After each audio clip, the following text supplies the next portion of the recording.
One question that I get asked by women of almost all ages around the globe is how can I easily and naturally regulate my cycle? Well, I'm here to give you 2 tips that you can do. Number 1, I want to introduce you to flax seeds.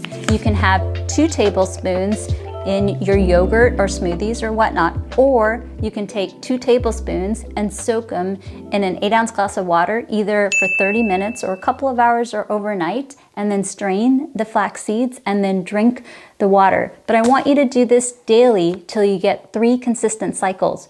Why does flax seeds help you to regulate your cycle? Well, number 1, it normalizes ovulation, and number 2, it balances out estrogen, which is key to helping regulate a cycle. Now, you can also go to our YouTube channel, and we have 30 days of acupressure tips to help regulate a cycle.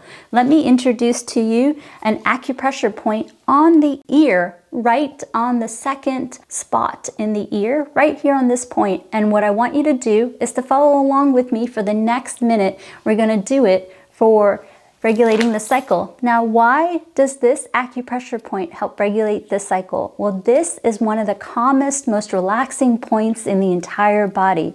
By relaxing this point, we are helping lower cortisol levels. And as we lower cortisol levels, there is so much more available hormone, whether it's FSH, LH, estrogen, or progesterone, to help regulate a cycle. Have you noticed, ladies, that when you are stressed, you may skip a period?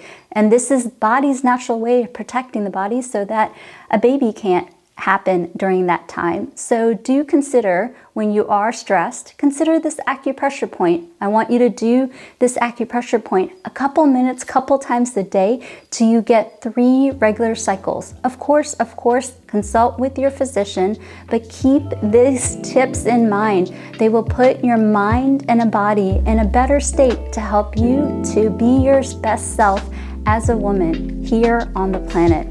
I wish you all the best from your acupuncturist friend, Anita Chakravarthy.